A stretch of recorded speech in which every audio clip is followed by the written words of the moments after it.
말씀을 통해서 우리 함께 복을 나누길 원합니다. 모두 자리에서 일어나셔서 열왕기상 13장 1절부터 10절까지 말씀을 합독으로 봉독하겠습니다. 열왕기상 13장은 구약 성경 536쪽 가량에 있습니다. 오늘 19절까지 말씀을 볼 텐데요. 봉독은 1절부터 10절까지 봉독하도록 하겠습니다. 구약 성경 536쪽 가량에 있습니다. 13장 1절. 보라 그때에 시작. 보라 그때에 하나님의 사람이 여호와의 말씀으로 말미암아 유다에서부터 베델에 이르니 마침 여로보암이 제단 곁에 서서 분향하는지라. 하나님의 사람이 제단을 향하여 여호와의 말씀으로 외쳐 이르되 제단아 제단아 여호와께서 이와 같이 말씀하시기를 다윗의 집에 요시아라 이름하는 아들을 낳으리니 그가 내 위에 분향하는 산당 제사장을 내 위에서 제물로 바칠 것이요 또 사람의 뼈를 내 위에서 사르리라 하셨느니라 하고 그날에 그가 징조를 들어 이르되 이는 여호와께서 말씀하신 징조라. 제단이 갈라지며 그 위에 있는 재가 쏟아지리라 하매 여로보암 왕이 하나님의 사람이 베델에 있는 제단을 향하여 외쳐 말함을 들을 때에 제단에서 손을 펴며 그를 잡으라 하더라. 그를 향하여 편 손이 말라 다시 거두지 못하며 하나님의 사람이 여호와의 말씀으로 보인 징조대로 제단이 갈라지며 재가 제단에서 쏟아진지라. 왕이 하나님의 사람에게 말하여 청하건대 너는 나를 위하여 내 하나님 여호와께 은혜를 구하여 내 손이 다시 성하게 기도하라. 하나님의 사람이 여호와께 은혜를 구하니 왕의 손이 다시 성하도록 전과 같이 되니라. 왕이 하나님의 사람에게 이르되 나와 함께 집에 가서 쉬라. 내가 내게 예물을 주리라. 하나님의 사람이 왕께 대답하되 왕께서 왕의 집 절반을 내게 준다 할지라도 나는 왕과 함께 들어가지도 아니하고 이곳에서는 떡도 먹지 아니하고 물도 마시지 아니하리니 이는 곧 여호와의 말씀이 내게 명령하여 이르시기를 떡도 먹지 말며 물도 마시지 말고 왔던 길로 되돌아가지 말라 하셨음이니이다 하고 이에 다른 길로 가고 자기가 베델에 오던 길로 되돌아가지도 아니하니라. 아멘. 말씀과 예배를 위해 기도하겠습니다. 살아계신 하나님 아버지, 오늘 이 복된 주일에 하나님께서 우리 영혼과 우리 삶과 인생을 복되게 하시기 위해서 주시는 말씀, 이 말씀을 성령께서 감동해 주시고 우리 귀가 들을 때 마음에 진동함이 있게 하셔서 하나님 아버지, 우리가 이 땅 살아가면서 우리가 가지고 있는 가치관, 우리가 가지고 있는 삶의 생각들로부터 하나님의 생각과 하나님의 판단 가운데로 우리 마음이 옮겨갈 수 있도록 축복해 주옵소서. 예배 시정을 주님께 의탁하며 감사할 때 귀하신 우리 주 예수 그리스도 이름으로 기도하옵나이다. 아멘. 자리에 앉으시겠습니다. 오늘 읽은 말씀과 열왕기상 13장 19절까지의 말씀을 본문으로 해서 혼란한 시대의 신실한 삶이란 이런 제목으로 하나님의 말씀 나누겠습니다. 우리나라 역사의 근대사의 혼란한 시대는 당연히 일제시대입니다. 일제시대를 가장 잘 보여준 드라마는 명성황후라는 드라마 아시죠? 뮤지컬로도 세계 여러 나라에 상연을 하고 방송을 통해서도 명성황후 드라마가 나왔습니다. 명성황후 드라마 OST 여러분 기억하시나요? 조수미가 부른 나 가거든 이라는 절절한 가사. 쓸쓸한 달빛 아래 내 그림자 하나 생기거든 그땐 말해볼까요 이 마음. 드러나 주라고 문득 새벽을 알리는 그 바람 하나가 지나거든 그저 한숨 쉬듯 물어볼까요 나는 왜 살고 있는지. 나 슬퍼도 살아야 하네. 나 슬퍼서 살아야 하네. 등등 이렇게 진행이 되는 가사입니다. 근데 그 가사 내용이 다 끝나는 무렵에 마지막 가사가 어떤 내용인가 하면 나 슬픔 속에도 행복했다 믿게 해. 이런 가사네요. 명성황후는 죽임을 당하죠. 시해를 당합니다. 일제시대의 혼탁한 세상에는요, 누가 올바른지 누가 그릇된 것인지 잘 판단이 안 서는 시대입니다. 그런 시대가 혼란한 시대예요. 보통 때는 누가 올바른지가 잘 들리고 또 누가 잘못되는 것인지 잘 판단이 됩니다. 근데 혼란한 시대에는 누구를 따라야 될지 어느 말을 쫓아가야 이게 올바로 사는 것인지 잘 알려주지 않는 시대이거든요. 그런 시대에 드라마지만 명성황후는 나는 국모다, 조선의 국모다 하면서 죽임을 당하면서 마치 그의 심정을 가사로 쓴 것 같은 내용이잖아요. 나 슬퍼도 살아야 하네, 슬퍼서 살아야 하네. 또 나 슬픔 속에도 행복했다 믿게 해. 아마 드라마에 오실 때 너무 슬픈 단조애 같은 노래인데요. 아마도 우리 믿음의 사람들도 혼란한 시대, 지금 아마 우리가 살고 있는 이 시대는 가장 혼란한 시대입니다. 믿음으로는 굉장히 혼란한 시대예요. 어떻게 누구 말을 듣고 따라가야 될지, 어떤 목소리를 청중해야만 나의 신앙이 올바로 가는지를 잘 모를 시대입니다. 누가 올바른지 누가 잘못됐는지, 누가 참된 사람인지 누가 거짓된 사람인지 잘 모르겠죠. 그런데 이런 시대 가운데에서 우리가 노래할 것이 있다면 우리가 결국은 이 혼탁함과 슬픔 속에, 혼란함 속에 우리도 같이 들어갈 수밖에 없습니다. 아무도 거기서 빠져나올 수 없어요.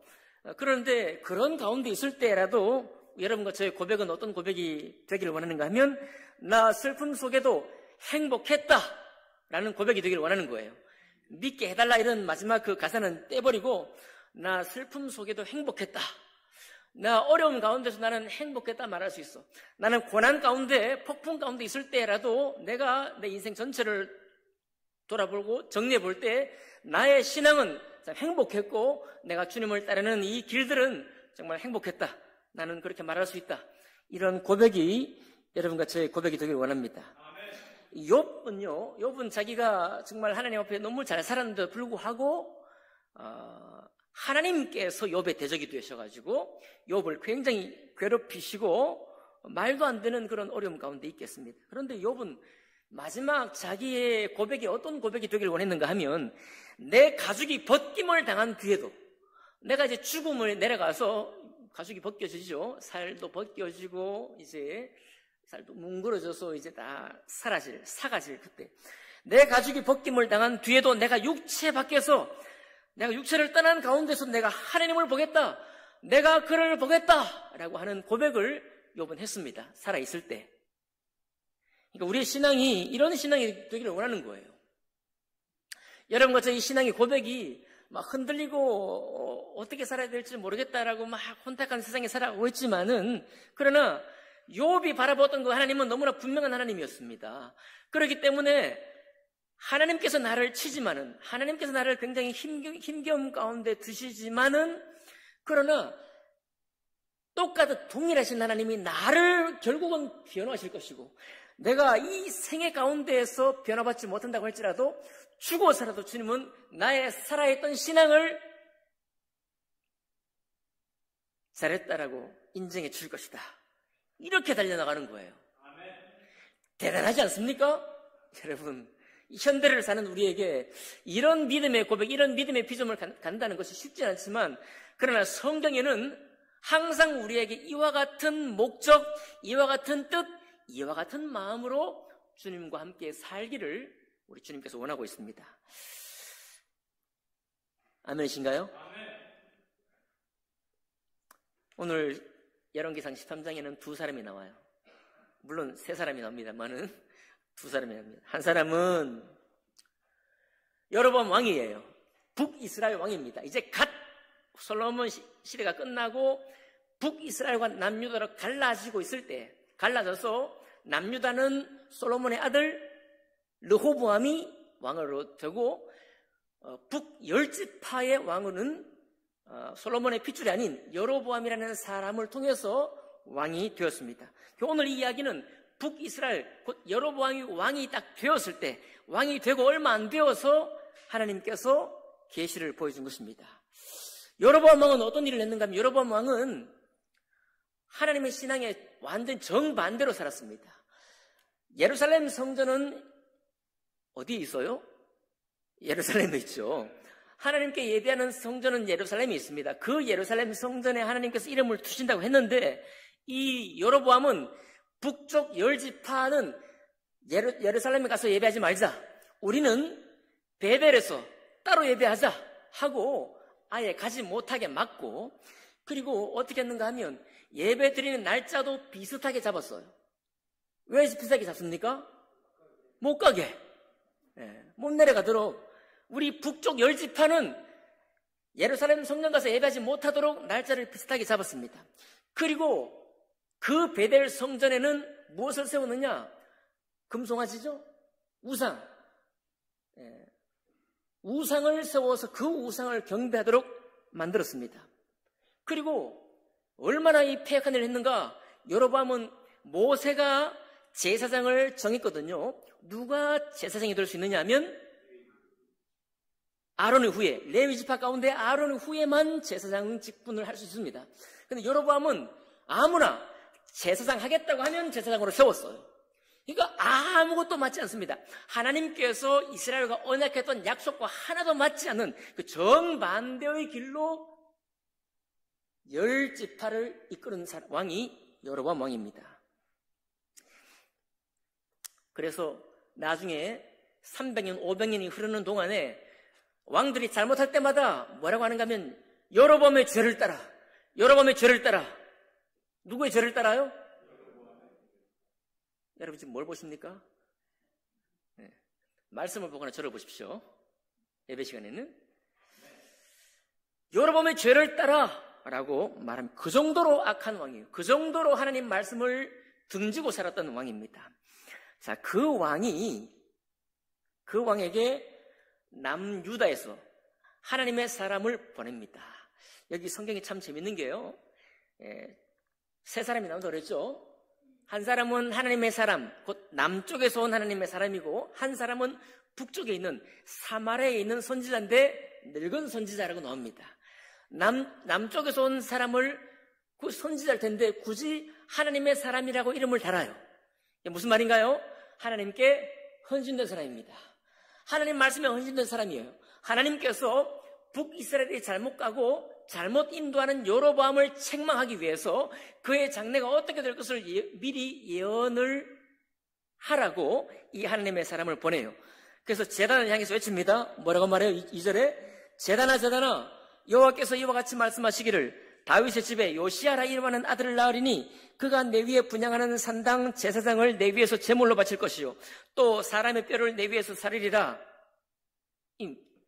무슨 말인가 하면 여로보암 왕이 아무리 자격 없는 제사장을 세우고 예배 날짜를 비슷하게 해서 못 내려가게 하고 우상을 세워서 아세라 상을 세우고 바알 신상을 세워서 이스라엘을 잘못되게 한다고 하지만 그러나 반드시 내가 네가 만든 이 제단들 완전히 불사를 것이고 너가 세운 우상을 전부 다 뼈가루로 만들 것이다 라는 것을 선포하게 만들어요.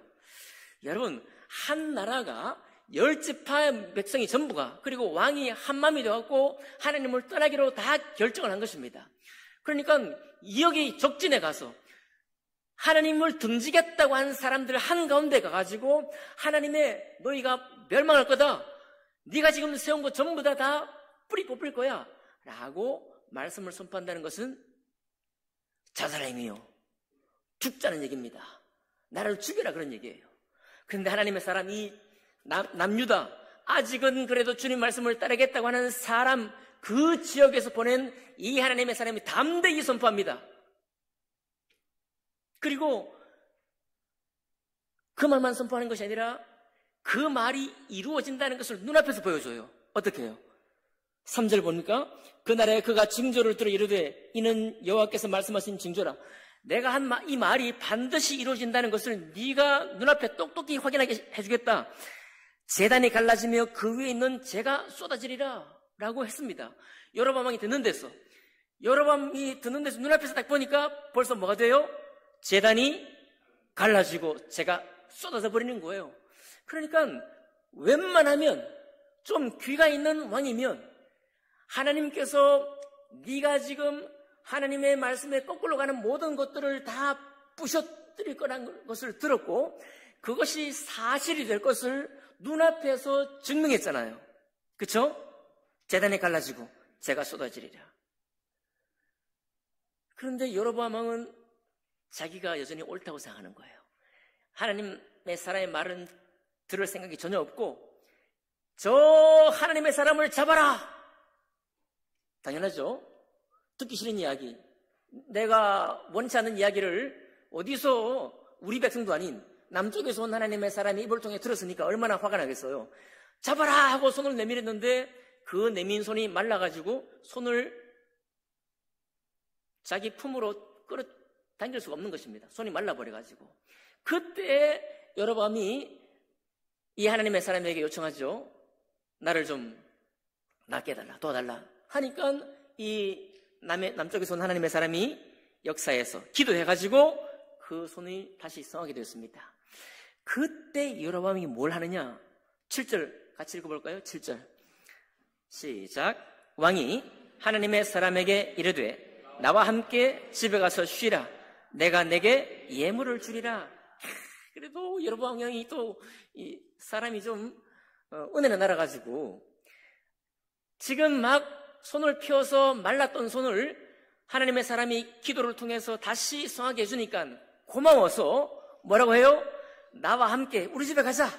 우리 집에 가 쉬면은 내가 너에게 예물을 주겠다. 감사 표시를 하겠다는 거예요. 지금 하나님의 사람이 여로보암 왕에게 외친 이 내용이 뭐냐면 너는 깨달으라 라고 외치는 겁니다. 너는 깨닫고 돌이켜 하는 거예요. 그런데 여로보암은 오직 자기가 하는 일은 다 옳다고 설사같이 믿고서 그저 눈앞에서 자기에게 베푼 이 은혜, 그 은혜에 감사하고자 하는 마음밖에 없습니다. 야, 여러분, 하나님이 나에게 주신 은혜에 감사는 할 줄 알지만 그것도 괜찮은 신앙이네요. 감사는 할 줄 알지만 하나님의 뜻이 무엇인지를 깨닫기를 원치 않는 사람이 있을 수 있다는 거예요. 하나님이 나에게 뭘 원하는지를 전혀 관심을 두지 않는 사람이 있을 수 있다는 것입니다. 그래도 감사할 수 있어요. 네, 하나님이 나에게 인도해 주신 은혜를 감사할 수 있습니다. 찬양할 수도 있어요. 그러나 그의 중심에는 주님 말씀을 따를 생각이 전혀 없는 사람이 있을 수 있는 것입니다.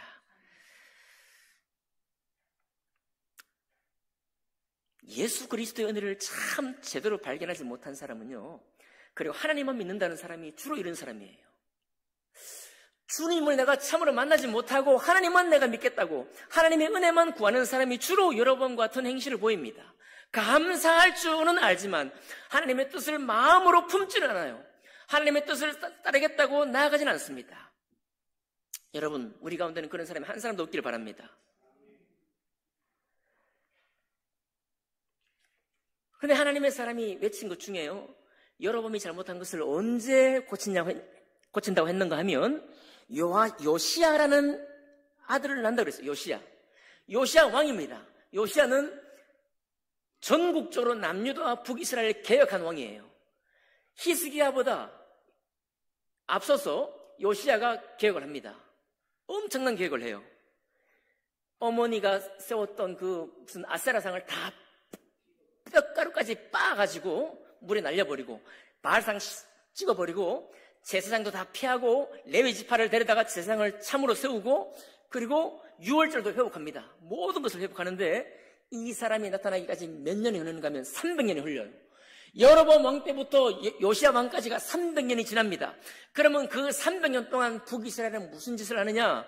하나님과 정반대의 인생을 살아가는 거예요. 하나님의 택한 백성이지만 10지파의 나라는 전부 다 하나님과 정반대로 살아가는 것입니다. 그런데 이 두 번째 사람, 하나님의 사람 보세요. 이렇게 담대하게 선포한 것도 대단한데 뭐라고 합니까? 왕이 우리 집에 가자 했는데 안 갑니다. 하나님께서 나에게 말하기를, 야, 너 예언한 후에 떡도 먹지 말고 물도 마시지 말고 왔던 길로 되돌아가지도 말라.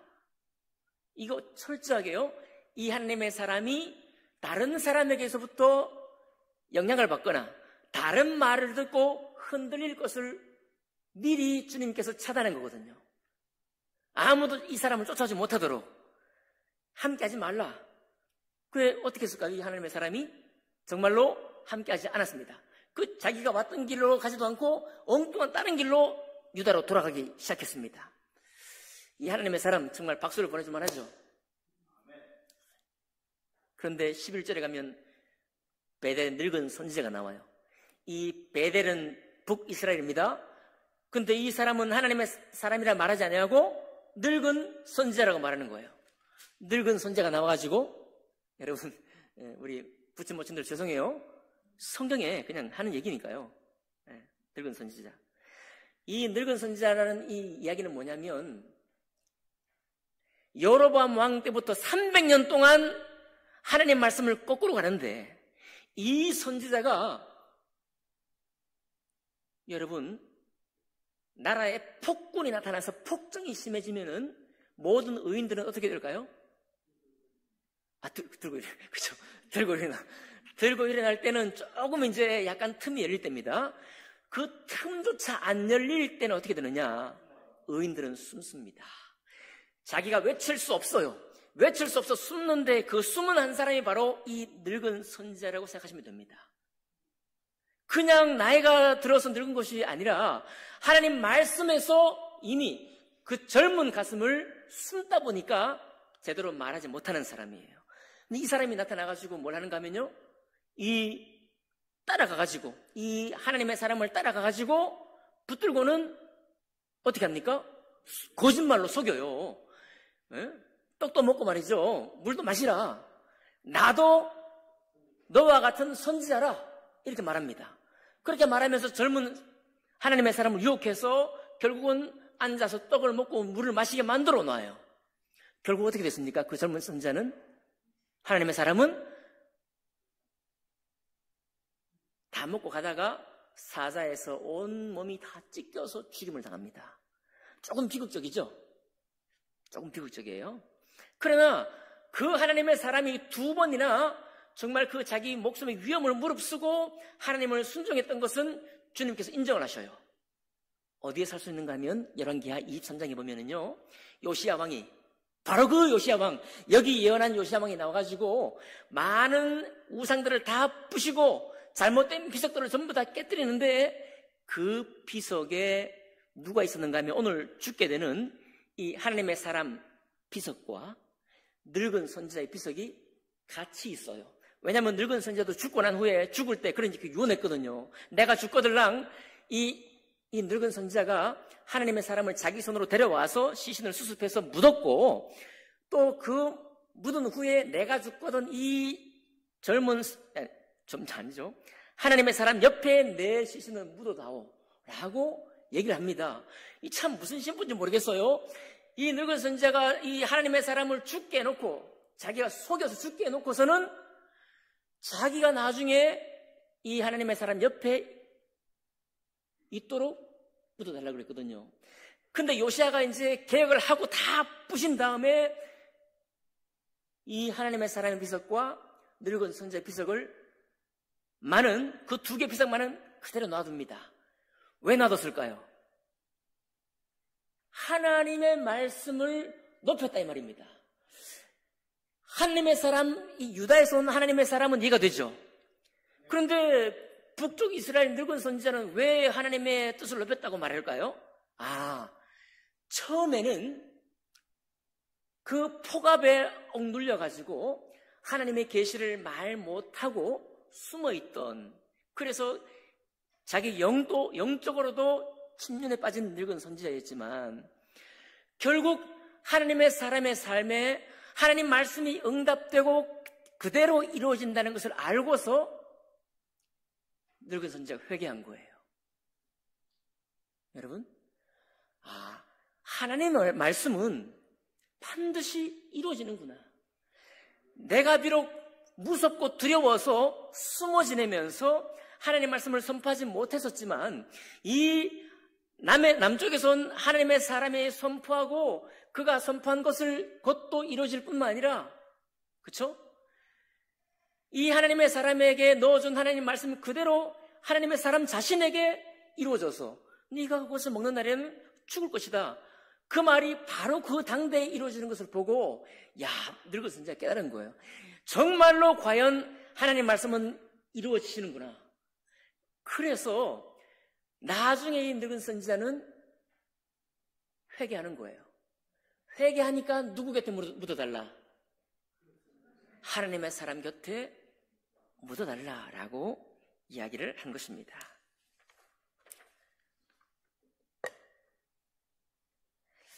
여러분, 유다에서 온 하나님의 사람은요, 신실하게 순종했지만 결국은 끝에 가서 하나님의 자기에게 계시한 말씀보다는 나도 너와 같은 선지자라고 했던 그 늙은 선지자의 말을 듣고 비극적인 최후를 만나게 됩니다. 여기서 이 사실을 보고 우리가 끝까지 믿어야 됩니다, 이렇게 말씀 전하고 싶지 않습니다. 여러분, 혼란한 시대는요, 혼탁한 시대는 누구든지 이 하나님의 사람처럼 될 수 있습니다. 얼마나 당당하게 했습니까? 하나님의 사람이 얼마나 떳떳하게 외쳤습니까? 얼마나 확신 있게 외쳤습니까? 우리가 얼마나 주님 말씀에 순종해서 내가 물과 떡도 마시지 않겠다라고 했어요. 여러분, 우리는 우리의 신앙 가운데 주님께서 우리를 부르셔서 우리와 함께 하시는 동안에 여러분과 저의 신앙이 이렇게 똑부러진 신앙이 되기를 원합니다. 하지만 어떤 때에는 우리가 흔들려서 하나님의 사람처럼 사람의 말을 듣고 따를 수도 있어요. 제가 가능하다고 말씀드렸지만 우리 일상 가운데는 비일비재합니다, 사실. 하나님이 하신 말씀보다 이 땅의 세태, 믿음의 세태, 현재 사람들 믿는 그리스도인들이 보이는 모든 세태 가운데서 훨씬 더 많은 이야기를 우리가 귀 기울이고 있다는 사실입니다. 여러분, 그럴 수 있어요. 오늘 말씀이 우리를 크게 위로합니다. 그럴 수 있습니다. 그러나 중요한 건 뭐냐면 실수했다, 맨 끝에 잘못되었다, 이것이 중요한 것이 아니라 하나님의 말씀은 반드시 이루어진다는 사실을 우리 생애를 통해서 마지막까지 확증하는 신앙이 되기를 원합니다. 이 하나님의 사람은 요시야 왕으로부터 인정받았어요. 요시야 왕으로 인정받았다는 사실은 하나님께서도 그의 마지막은 때로는 명성황후처럼 비극적인 죽음을 죽었지만은 그의 마음속의 신앙은 우리 주님께서 인정하시는 신앙이었다라는 사실입니다. 두 번째요, 이 늙은 선지자는 혼탁한 세상에 폭정이 너무 심해서 무슨 말을 하기도 벅찬 시대를 살아서 숨어 지내고 언제부턴가 하나님 말씀이 무엇인지도 깨닫지 못하고 살았지만 여러분, 우리도 그럴 수 있습니다. 교회도 늙은 선지자와 같이 될 수 있습니다. 중세시대의 그 오랜 시간 동안 교회가 그래왔고 현재 우리가 살고 있는 이 시대의 교회가 그럴 수 있습니다. 늙은 선지자처럼요. 하나님의 바른 말씀은 점점 혼탁해지고 희미해져 가고 우리 인생들이 좋다고 하는 것들만 잔뜩 늘어놓는 그런 교회들이 많아질 수 있고 우리는 그런 설교 혹은 그런 이야기를 들으면서 우리의 신앙도 늙은 선지자처럼 하나님 말씀은 내 입 밖에서 안 나오고 엉뚱한 얘기만 자꾸 나올 수 있습니다. 그러나 이 늙은 선지자조차 주님께서 축복하시는 거예요. 왜?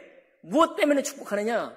내가 잘못한 것 때문에 축복하는 것이 아니라 내가 오랫동안 잘못했지만 그가 이 하나님의 사람을 통해서 하나님 말씀이 즉시로 그리고 반드시 300년이 지나도 내가 죽은 이후에도 하나님의 사람이 사자에 찢겨 죽어서도 그리고 내가 죽은 이후에도 지금 오늘 선포한 이 말씀은 살아 역사하신다는 사실을 깨달은 후에는 그가 돌이켰기 때문입니다. 그의 인생의 마지막은 우리 주님과 함께 했어요.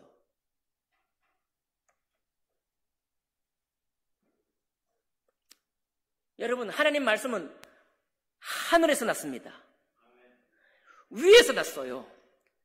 결코 땅에서 솟아오르지 않았습니다. 그렇기 때문에 땅이 어떻게 흔들리든지 땅에 사는 수많은 사람이 어떻게 주님 말씀에서 어긋나서 혼탁해지든지 주님이 위에서 오시는 말씀은 한결같습니다.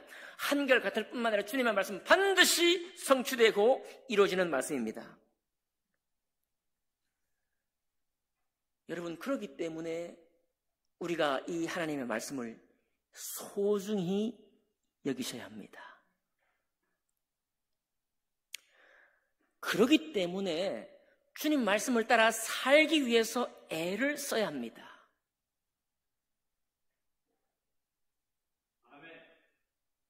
역사는요, 일제시대가 끝났을 때 누가 나라를 팔아먹은 사람인지, 누가 나라를 위한 사람인지 시간이 지나면 밝혀집니다. 그러나 당대에는 몰라요. 여러분, 제가 그때 살았을 때 제가 이완용 뒤에 섰을지, 아니면 김옥균 같은 사람 뒤에 섰을지 어떻게 합니까? 단재 신초와 함께 했을지, 을사오적과 함께 했을지 제가 어떻게 알아요? 여러분과 제가 어떻게 합니까? 당대를 안 살아봤으면, 그 혼란한 시대에 무엇을 따라 사는 것이 올바른 것인지를 알지 못했을 때 어떻게 자신할 수 있습니까? 즉 역사를 통해서만 확인할 수 있는 거예요.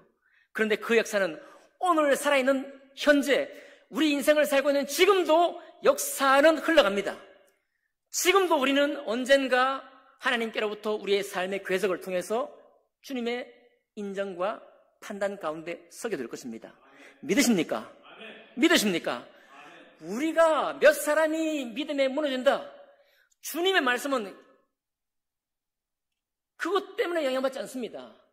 대한민국 교회가 전부 넘어진다, 주님의 말씀은 그것 때문에 휘청거리지 않습니다. 온 시대가, 21세기 전체가 다 하나님의 교회들이 다 뜻을 모르고 여러 밤을 쫓아 감사만 하고 찬양만 하고, 그러나 주님의 뜻은 조금도 내 마음에 남아있지 않은 그런 시대로 간다고 할지라도 하나님 말씀은 괜찮습니다. 왜 그런지 아십니까? 만약 주님 말씀이 땅에서 올라왔다면 땅들이 넘어지면 말씀도 넘어질 거예요. 그러나 주님 말씀은 하늘로부터 우리에게 오셨습니다. 예수 그리스도 주님도 하나님께로부터 우리에게 오신 분이에요. 그러니까 우리 주변에 때로는 똑 부러지게 하나님의 말씀을 전하다가 때로는 넘어지는 사람을 볼 수도 있을 것이고, 또 때로는 너무 이 시대를 너무 잘 알아서 시대에 발 빨라가지고 하나님 말씀은 자기 입술에 전혀 나오지 아니하고 세상 말만 잔뜩 있는 사람 많이 있어도 그분도 언젠가 주님께서 은혜를 주셔서 하나님 말씀이 옳았구나 하고 마치게 되는 사람이 있을 것입니다. 주님은 우리를 어떻게 하시든지 살아계신 하나님 말씀을 우리에게 증명하시고 증거해 내실 것입니다. 혼란한 시대에 신실한 삶을 어떻게 사냐고요? 예, 우리도 흔들립니다. 우리도 여러분과 저는 세상도 배워야 해요. 세상을 열심히 배우십시오. 우리 자신도 잘 알아야 돼요. 또 실수도 합니다. 흔들려서 딴 데 쫓아가기도 해요.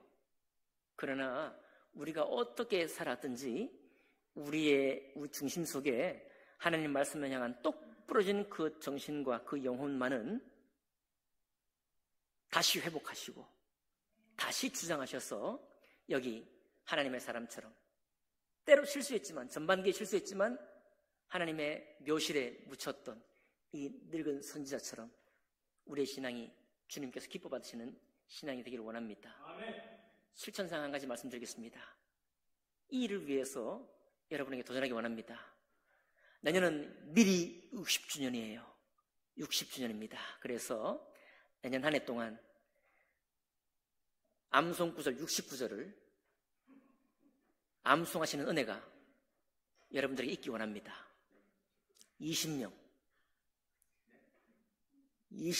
우리 성도님들이 암송구절 69절을 1년 동안 암송하시는 은혜가 있기를 원해요. 아이고 아버지, 여러분, 하나님 말씀이 우리의 생각 속에 버팀목이 되면요, 여러분, 나의 삶에 왔다 갔다 하고 흔들리게 만드는 일들이 있지 않습니까? 그 일 한가운데에서도 그 말씀이 버팀목이 됩니다. 경험합시다. 한번 순종해 보십시오. 놀라운 믿음의 역사가 있을 것입니다. 기도하겠습니다.